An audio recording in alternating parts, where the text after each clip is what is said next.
Fala pessoal, sejam bem-vindos a mais um Gestão de Resultados e o papo hoje é sobre varejo no metaverso. Bom, a gente vai falar sobre varejo, tendências e principalmente metaverso. O que é, para que serve, que bicho é esse, né? Será que é para lá que o mundo vai, Anelisa? É isso mesmo, Fabiano. Muito assunto relevante hoje aqui.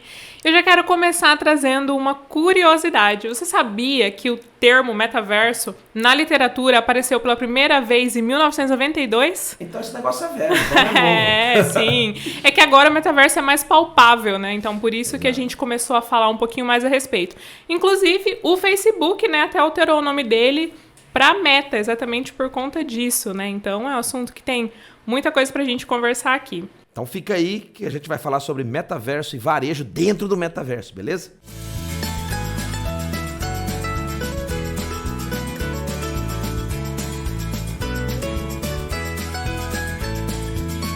Fabiano, para começar, recentemente você esteve na NRF. Então explica pra gente o que é primeiramente a NRF, né? E o que mais chamou a atenção lá sobre o metaverso, porque com certeza foi um assunto muito comentado, né? Então compartilha com a gente. A NRF é a maior feira do varejo mundial. Essa é uma feira que acontece nos Estados Unidos, mais precisamente na cidade de Nova York. E ela já existe há mais de 100 anos. Significa National Retail Federation, né? É a feira nacional, vamos dizer assim, do varejo, da Federação Nacional do Varejo. E lá onde se discute não só as tendências, mas como você também tem acesso às tecnologias, né? E você vê para onde que o varejo está indo, escuta muitos casos de sucesso ou de insucesso, histórias.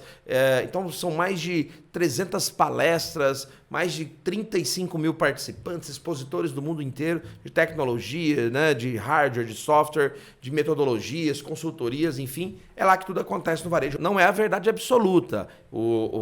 A NRF já matou o varejo físico muitas vezes, né? Quando começou o e-commerce, quando começou esse movimento dos ecossistemas, de marketplace e tudo mais, teve um ano na NRF que se falaram assim, o varejo físico vai acabar, as lojas vão acabar.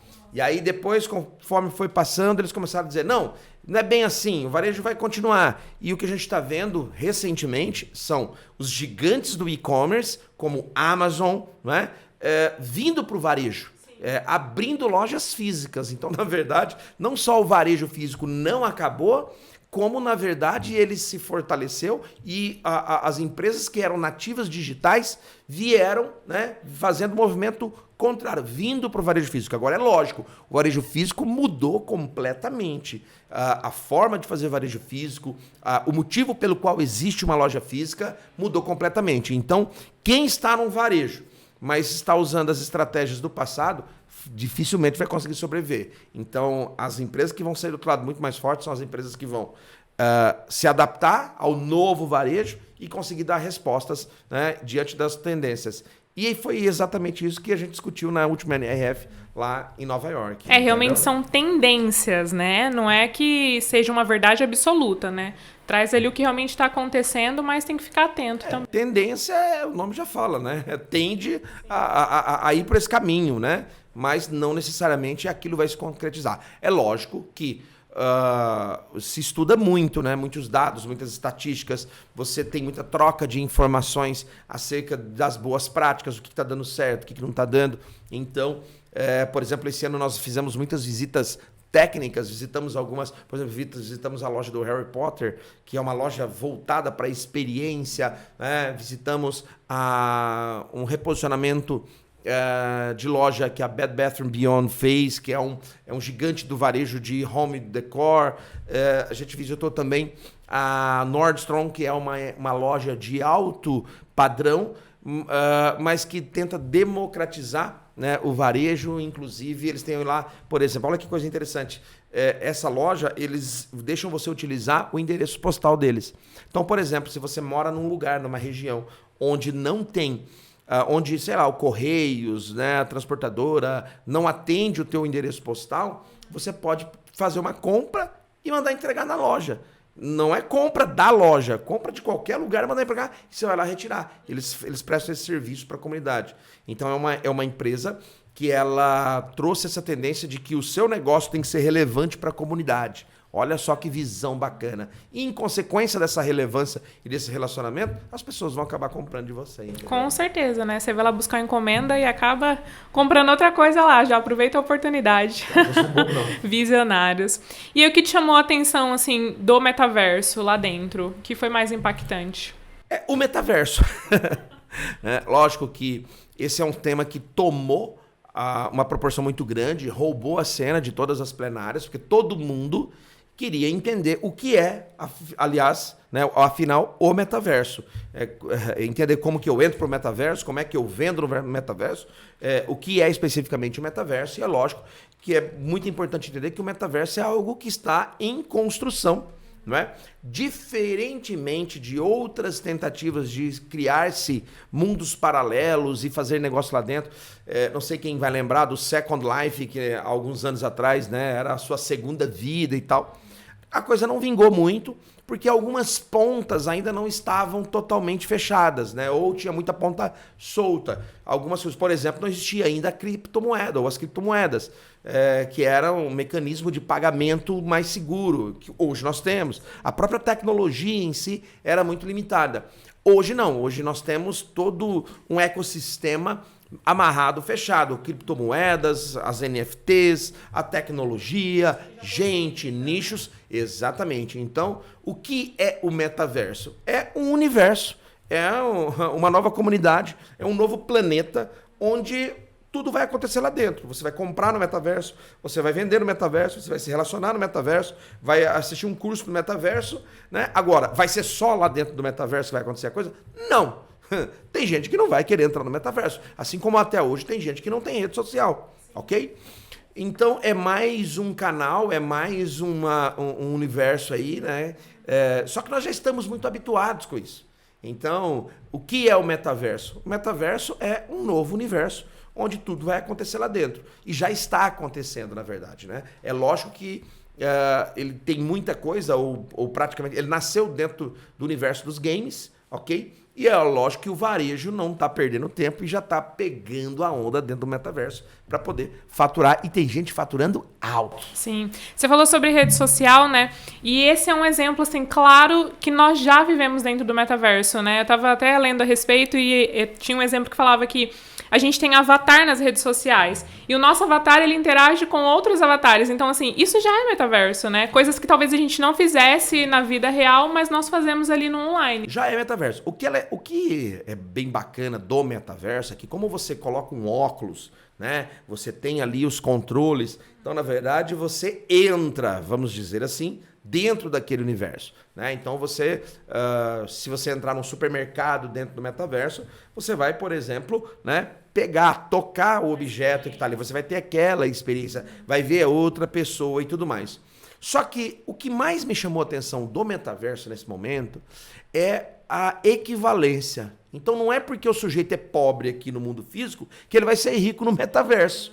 Não, ele tem que ter dinheiro aqui para poder comprar a sua criptomoeda e, por meio dessa criptomoeda, adquirir seus bens, seu terreno, sua casa, seu carro, a roupa para o seu avatar lá dentro. Não é uma ilusão, né? Não é uma ilusão, exatamente. Por exemplo, um caso bem famoso aí, né, que o Neymar comprou lá, né, uma ou algumas NFTs de uma coleção de obra de arte, vamos dizer o seguinte, que ele pagou alguns milhões de dólares naquilo. Então, quer dizer, por mais que ele tenha pago com uma criptomoeda aquela NFT, ele teve que converter o dinheiro real que ele ganhou no mundo real em criptomoeda e depois em NFT. Então é a equivalência. E isso aqui é muito bacana e foi o que mais me chamou a atenção dessa história de metaverso, entendeu? Que bacana. E como me diferenciar hoje aí dentro do varejo já para sair na frente, para melhorar meu faturamento?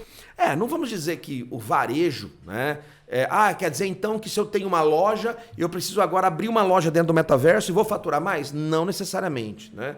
Até porque muitas marcas físicas, muitas marcas de moda, de roupa, de artigos esportivos já estão com lojas, com flagships dentro do metaverso, mas mais por um posicionamento de marca. Lógico que tem gente vendendo coleção. Por exemplo, você pode comprar o seu tênis, né, aqui no mundo físico e comprar o NFT desse tênis para o teu avatar utilizar lá no metaverso.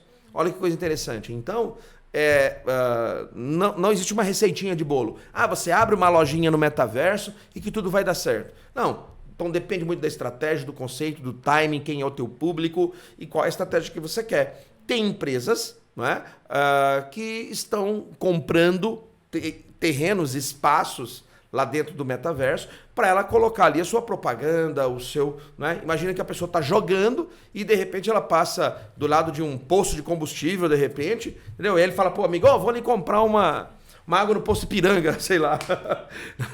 Então, quem joga sabe do que eu estou falando. Então, a estratégia do varejo dentro do metaverso ainda ela depende muito de uma série de fatores e muito da estratégia de cada negócio. Uhum. Okay? E como que um plano de ação vai me ajudar aí nessas estratégias? Bom, vamos lá. Não existe empresa, negócio de sucesso sem planejamento.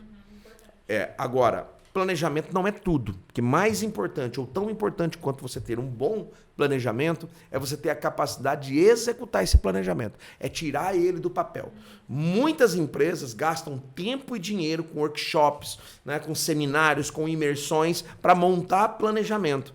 E aí, à medida que o tempo vai passando, aquele planejamento vai perdendo força, ritmo, e isso acontece por causa de alguns elementos que atrapalham a execução da estratégia. Dentre eles, primeiro, quem monta o planejamento não é quem executa normalmente. Então, às vezes, um grupo de executivos vai lá, monta um bom planejamento, mas quem vai executar isso depois é uma equipe que está lá na ponta. Não então, entende a dor, né, de verdade. Exatamente. Aquilo já nasce morto, porque você montou uma estratégia, né, que ela não tem aderência, muitas vezes, ali no chão de fábrica, no chão de loja, ali no mundo real. Segundo motivo pelo qual o planejamento já nasce morto é porque, às vezes, existe as metas, os objetivos a serem alcançados, mas não existe os planos de ações concretos. Ou seja, a equipe não sabe exatamente o que ela tem que fazer para atingir aquele resultado. Então, uma coisa é você saber que você tem que atingir um certo faturamento ou um resultado na tua empresa. A outra coisa é como ou o que você tem que fazer para atingir aquele resultado. É aí que entram os planos de ações, ou a gente chama aqui dentro de as ações estratégicas. Então o pessoal não refina isso aí, né? E existem mais outros dois elementos que atrapalham muito isso, que é a falta da cultura de indicadores e a ausência de uma correção de rota em tempo hábil. Então, tão importante quanto ter planos de ações, tão importante quanto ter planejamento, é você ter a capacidade de tirar ele do papel. É a capacidade de execução, entendeu? E o que eu devo levar em consideração para avaliar se o meu negócio ele é para o metaverso, ele se encaixa no metaverso? Como que eu consigo avaliar isso? Não existe negócio que é para o metaverso ou que não é para o metaverso. A gente tem que entender o seguinte, o metaverso é um universo paralelo que está cheio de gente lá dentro. Então, tem de tudo. Por exemplo, recentemente, teve uma igreja que começou a fazer seus cultos e reuniões no metaverso. E aí tem gente que fala assim, poxa, mas uma igreja? Tem gente lá dentro, né? Assim como existe cinema, assim como vai acontecer convenções de empresas, assim como vai acontecer palestras, assim como as pessoas vão se reunir para, sei lá, né, dependendo de um jogo, destruir um carro, matar o adversário e assim sucessivamente. Então, o metaverso está cheio de gente. E onde tem gente, tem consumo. Então, a grande pergunta é, qual é o desejo que você desperta nas pessoas? Por exemplo, uma empresa de moda, ela vai despertar o desejo na pessoa de querer que o avatar dela, ou seja, o personagem que ela é lá no metaverso, né, esteja vestindo. Qual é o tênis que ela vai estar vestindo, qual é a roupa. Então, vai depender do quanto essa marca consegue despertar desejo no seu público, esteja ele dentro do metaverso ou no mundo físico, para poder utilizar os seus produtos ou serviços, entendeu? E se eu optar por não imergir aí no metaverso, a empresa está fadada ao fracasso ou não? Meu negócio, ele pode continuar mesmo não estando dentro do metaverso? Não, o metaverso é mais um canal, não é? Como todos os outros canais. Assim como tem empresas ainda no mundo físico de extremo sucesso que não vende pelo e-commerce, que não tem uma rede social, que não tem... Então, assim, é lógico que quanto mais canais, né? Antigamente a gente usava um termo que era quem não é visto, não é lembrado. Não é? E dentro do metaverso é mais um lugar para você ser visto e às vezes é mais um lugar para você, né, vender os seus produtos ou serviços. Então assim, eu vou quebrar se eu não abrir uma empresa no metaverso? Não. Assim como muita gente não quebrou, né, sem vender pelo Instagram, ou pelo Facebook ou pelo Marketplace, ok? Isso aí. E você acha que o metaverso ele é algo para agora ou ainda leva muito mais tempo?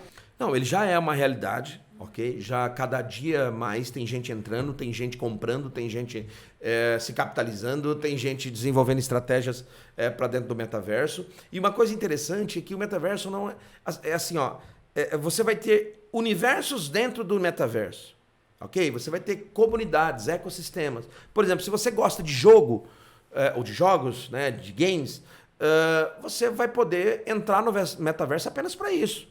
Poxa, se você gosta de literatura, vai haver um clube de literatura lá dentro do metaverso.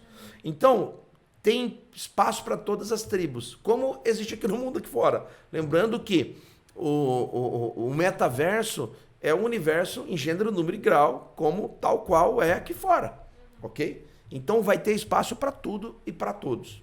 Bacana. E levando em conta a cultura do brasileiro, você acredita que nós teremos dificuldade para adentrar o metaverso ou não? Não, eu acredito que não. Até porque o brasileiro ele é muito conectado, ele é muito antenado a novas tecnologias. O Brasil é um dos países que mais utiliza a rede social no mundo. Né? Nós temos uma demanda gigantesca. Obviamente, o brasileiro ele sofre um pouco mais, né? A tecnologia chega, né? Enquanto lá fora o pessoal já está comprando óculos há muito tempo, para nós está começando a chegar agora com preço um pouco mais acessível. Ainda está caro, a gente ainda depende do câmbio, né? Do dólar e tudo mais. A gente ainda não fabrica muito equipamento. Então, assim, lógico, o brasileiro... por isso que ele é um povo resistente, bravo, batalhador. Eu digo que brasileiro que é empreendedor, empreende em qualquer lugar do mundo. Porque empreender, abrir um negócio e performar dentro do mercado brasileiro, com as adversidades, com o fator Brasil, fator câmbio, fator dólar, fator política, fator logística, fator internet, fator, quer dizer... Então, literalmente o empreendedor brasileiro é aquele que salta de um avião e constrói paraquedas em queda livre. Né? Então, quando esse elemento resolve ir a campo e a batalha, se ele trabalhar com competência e com seriedade, ninguém segura ele. Imagina o empreendedor brasileiro empreendendo um negócio com a simplicidade tributária que tem nos Estados Unidos, com a logística funcionando como funciona lá, a qualidade de internet que tem lá e assim sucessivamente. Então, nós não vamos ter dificuldade, mas como tudo, o brasileiro vai sofrer um pouco mais. Um assunto que empresário, né, gosta sempre de falar é a respeito do faturamento, né? Aumento de faturamento. Então, como que eu consigo me destacar e sair à frente dos meus concorrentes dentro do metaverso para melhorar esse faturamento? Nós estamos falando de metaverso, mas falando de varejo como um todo, né? Bom, primeira coisa que muitos empresários precisam entender e compreender é que faturamento não necessariamente quer dizer que a sua empresa é saudável. Então, não necessariamente uma empresa que fatura bem, ela tem saúde financeira. Porque tem até uma máxima que a gente diz que faturamento é vaidade, lucro é a sanidade. E o que é o rei é o caixa. Então, tão importante quanto faturar bem é ter fluxo de caixa. O que quebra uma empresa não é falta de faturamento. O que quebra uma empresa é falta de fluxo de caixa. Parece a mesma coisa, mas são coisas totalmente distintas, ok? Porque você pode faturar muito, mas dever muito, ter um custo operacional muito alto, não te sobrar nada. E quanto mais você fatura, quanto menos lucro você dá, pior fica. É por isso que tem empresas ou empresários que ele fala assim, poxa, mas eu estou vendendo um monte, mas não vejo meu dinheiro. Porque o problema não é vender, o problema é fazer o dinheiro ficar, ou o desafio é fazer o dinheiro ficar dentro do caixa. Então é muito importante entender essa grande diferença. Muitos empresários quebram, muitas empresas quebram, porque elas estão apenas focadas no faturamento. Esquece que o que sustenta uma empresa, que o perpetua uma empresa é o lucro, é o fluxo de caixa, é a saúde desse fluxo de caixa. Se você tem fluxo de caixa, você tem como pagar seus fornecedores, você tem como pagar a sua folha salarial, você tem como honrar seus compromissos, você tem como fazer investimentos. Agora, com muito faturamento, mas sem fluxo de caixa, você não consegue fazer nada. Você só fica trocando figurinha e não sai do lugar. É como se você estivesse patinando, né, sem sair do lugar. E você, como empresário, que dica ou que conselho você daria aí para os empresários do varejo para essa nova realidade do metaverso? Estude, fique antenado, mude. Não se apegue àquilo que você sempre fez. Então, muitas pessoas, elas se prendem ao modelo que elas sempre atuaram. Então, o empresário que se agarra ao modelo estratégico que ele sempre utilizou, é um empresário, é uma empresa que está fadada a afundar. Por quê? Porque o segredo do sucesso ou a estratégia do passado trouxe a empresa até o momento que ela está. Mas esse segredo, essa estratégia ou esse conhecimento não é suficiente para levar a empresa para os próximos 10, 15, 20 anos. Por quê? Porque o mercado muda todo dia. Todo dia tem um concorrente novo, todo dia tem uma empresa nova, todo dia tem uma tecnologia nova, tem um produto entrante, tem uma empresa entrante. Então, mudança não é uma opção. Mudança é necessária para quem quer sobreviver no mercado de hoje. Para encerrar o assunto do metaverso, né, Anny? Tudo é possível, não é? Ainda, se alguém falar assim, não, eu já entendo tudo sobre metaverso, né? Não é verdade que todo dia está chegando tecnologia, tendência, produto, coisas novas. Fato é que o metaverso existe, já está aí, já tem gente faturando, movimentando lá dentro e existem as profissões que a gente não falou que vão nascer dentro do metaverso, que estão nascendo dentro do metaverso, né? Então, a maioria das profissões que estão em alta hoje, as faculdades não estão preparando. Nem existe curso em faculdade para isso. Por exemplo, um engenheiro, né, de software especializado em construção imobiliária do metaverso. Eita! Eita, não é? Já imaginou um negócio desse? Então assim, se você compra um terreno no metaverso, você tem que construir lá alguma coisa, uma edificação, um prédio, um outdoor, um shopping. E aí, quem vai construir? Aqui no mundo físico você contrata uma construtora, um pedreiro, um mestre de obra. E lá no metaverso? Você vai contratar um programador que vai desenvolver isso para você lá. Então, existem muitas profissões que vão nascer também dentro desse metaverso. Beleza? Beleza. Quer falar sobre isso? Se aprofundar mais? Não, existe, inclusive, existe um estudo mostrando que quase 60% dos cursos universitários ou das profissões que estão sendo desenvolvidas nas universidades hoje vão desaparecer num futuro muito breve. Entendeu? Por quê? Por conta das mudanças de tecnologia, as mudanças de tendências. Então, a maioria das pessoas que estão fazendo uma faculdade hoje não vai trabalhar naquilo que ela está estudando. Por quê? Porque aquilo não vai existir mais. Simples assim. Eu acho que também vão surgir especialidades, né? Por exemplo, eu sou TI, mas TI específico de alguma área, igual você falou, de construção. Então, vai ter que especificar naquilo, né? Exatamente. Mas isso é papo para um outro podcast, né? Com certeza. Beleza? Valeu, galera! Então, que bom que você ficou aqui com a gente, né? Obrigado pela tua presença. Não se esqueça de se inscrever no canal aqui, ativar o sininho aqui para você ser notificado quando tiver vídeo novo, beleza? E a gente se vê até na próxima aqui no Gestão de Resultados. É isso mesmo, galera. A gente está sempre aí nas redes sociais, Instagram também. Deixa suas perguntas, manda as dúvidas que a gente responde aqui. É isso, pessoal. Valeu! Fechou?